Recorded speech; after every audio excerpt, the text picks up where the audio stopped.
আজকে কিন্তু বয়ফ্রেন্ডের সাথে চলে গিয়েছিলাম একটা ক্যাফেতে।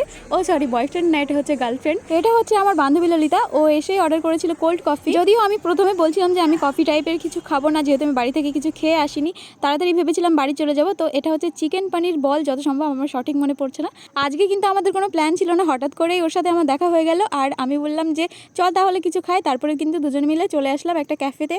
আর আমরা এত তাড়াতাড়ি ঢুকেছি যে আমার ক্যাফেটার নামও মনে পড়ছে না, মানে আমি ভালো করে খেয়াল করিনি ক্যাফেটার নাম। আমি বেতায় এসেছিলাম কিছু জিনিস নিতে, তার মধ্যে হচ্ছে লিনা একটা কানের পরেছিল, ওই কানেরটা আমার খুব ভালো লাগছিল, কিন্তু ওর কানেরটার কালার আলাদা আর আমি একটা অন্য কালারের নিয়েছি।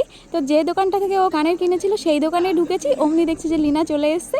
এই যে কোল্ড কফির উপরে একটা বিস্কুট দিয়েছে, ওটা কি করে তুলবো সেটাই বুঝতে পারছিলাম না।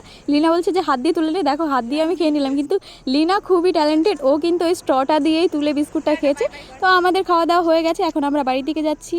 চলো বাই বাই, এখন আমরা বেরোচ্ছি, টাটা। ব্লগটা কেমন লাগলো অবশ্যই কিন্তু তোমরা কমেন্ট করে জানিও। দেখা হবে নেক্সট ব্লগে। সবাই খুব ভালো থেকো, সুস্থ থেকো। বিরিয়ানি আছে কিন্তু বিরিয়ানি